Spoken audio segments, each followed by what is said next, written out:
भारतीयों की ये जुबानी देखो, आओ आओ नाटक देखो, संविधान की ये कहानी देखो, आओ आओ नाटक देखो, भारतीयों की ये जुबानी देखो। अमृतसर में आया हुआ एक फिरंगी अपने टूर गाइड के साथ एक साधु के आश्रम में पहुंचता हुआ।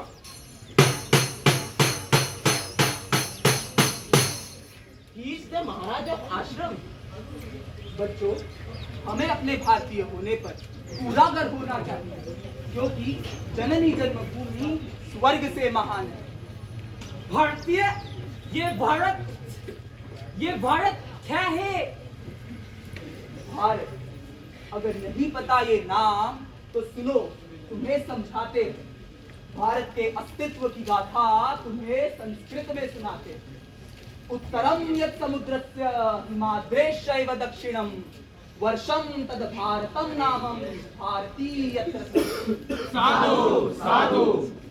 But Maharaj sir, I don't understand. आसान हिंदी में बोलो।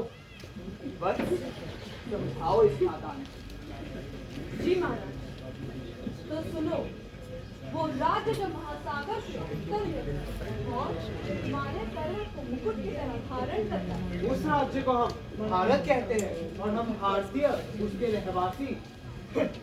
इतना गर्व है तुम्हें अपने भारत पे, कभी उसकी दशा भी देख लो। चलो साथ चलो, दिखाता हूँ तुम्हें भारत की कहानी, बेसहारों की। चले चलो भाई चले चलो, अगले नुक्कड़ पर चले चलो। बिना विद्या के जीवन अंधकारमय हो जाता है। तो आओ देखते हैं विद्या की आग में सुनीता की कहानी।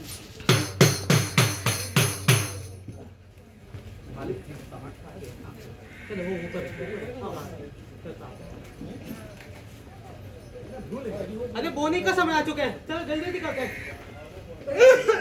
चुप नहीं रह सकती तू। पर दादी, भैया ने शुरू किया। चुप बिल्कुल।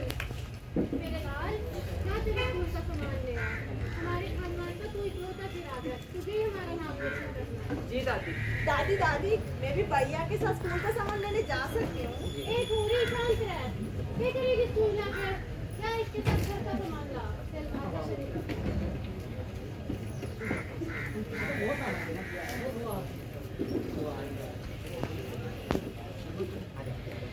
पता है क्या चाहिए? भैया, मुझे वो कैची लेना। कैंची? अरे छोरी, तुम्हें कैंची क्यों चाहिए? हैं? देखो ये कैंची है ना, वो छोटे बच्चों को खेलने का सामान ही होते, समझ रहे हो? देखो ये कैंची मत। सुनीता, पर तुझे कैसी क्यों चाहिए? दीदी, इस दिन आप दुखी थे ना, क्योंकि पापा ने आपको स्कूल जाने से मना किया। एक स्कूल से भैया ही जाने। हाँ तो सही तो बोला। अरे लड़कों का काम होता है पढ़ाई लिखाई करना और लड़कियों का काम होता है घर संभालना। भाई सदियों से चलता आ रहा है परंपरा, जिसको किसी ने नहीं तोड़ा। सही बोले, बताइए। सही तो बोले। सुनीता, पर इसका कैची से क्या लेना? दीदी, मैं ना अपने बाल काटे उन्हें भैया के जैसे ही बना और कपड़े भी उनके जैसे पहने, ताकि मुझे लड़की ना समझे और स्कूल जाने से ना रोके। ये क्या बात है? जिस देश में नारी को पूजा जाए, उस देश में नारी को शिक्षा का ही अधिकार नहीं।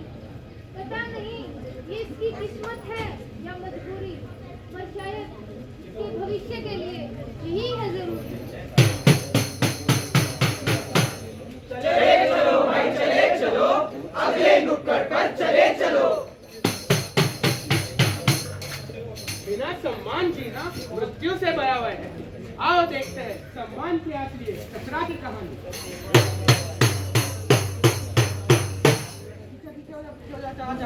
अच्छे से पकड़ना आ जाओ। आओ। अरे कहीं कर रहा है? कल का सामना हार गए तो 2 रुपया देना पड़ेगा। वो कीचड़ की गेंद ना सीधा डंडियों पे आती है, बल्ला घुमाने से पहले ही खेल खत्म। वो कल भी कर सकते हैं, वो अभ्यास करते हैं। चलो आ जा, अच्छे से डाल। अरे पकड़ पकड़। अरे कचरा गेंद फेंक। अरे कचरा गेंद फेंकना। नहीं, कचरा गेंद नहीं फेंक सकता। क्यों? नहीं हुआ। वर्षों की व्यवस्था है ये। किसी ने नहीं उठाया सवाल। निचली जात के लोग कभी होना पाएंगे हमारे समान। सुनो, मुझे तो पाप लगेगा। क्या जन्म लेना ही मेरा कसूर है? क्या हक नहीं मुझे समानता से जीने का? लगाता हूँ मैं आज मदद की पुकार, कोई तो दिलाओ इस बेबस को सम्मान का अधिकार।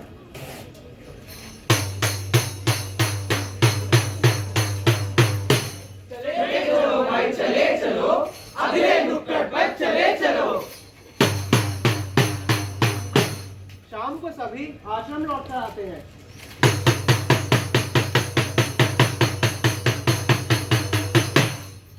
देख लीजिए ये सारी समस्याएं जिन्होंने हमारे इस भारत को जकड़ रखा है। रुकिए और समस्याएं बताता हूँ। मैं वो सोच हूँ जो कहती है कि सरकार चुनने का अधिकार केवल अमीरों और उच्च वर्ग तक ही सीमित रहे।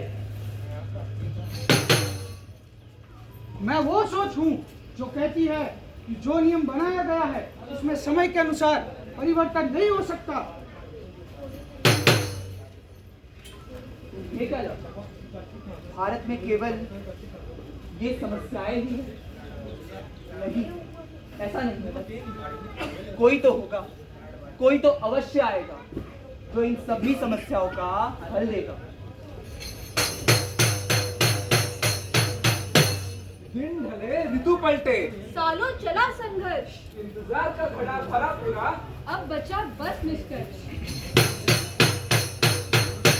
कुछ वर्ष पश्चात 26 नवंबर 1949 में ड्राफ्टिंग कमेटी के चेयरमैन डॉक्टर बाबा साहेब आम्बेडकर संविधान सभा को संबोधित करते हुए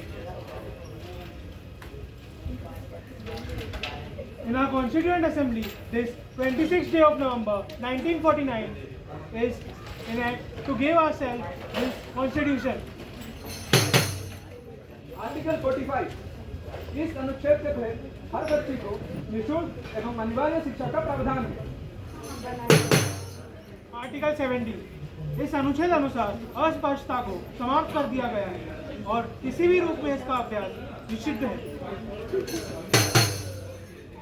आर्टिकल 326 यह अनुच्छेद सुनिश्चित करता है कि प्रत्येक राज्य के लोकसभा एवं विधानसभा के चुनाव देशक मताधिकार के आधार पर हो।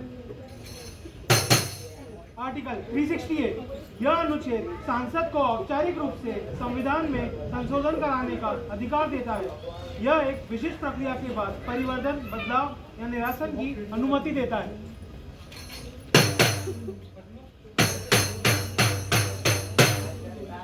तो इसी तरह हमारे समाज के कई सामाजिक विकारों को समाप्त करने के लिए जन्म हुआ था हमारा संविधान का।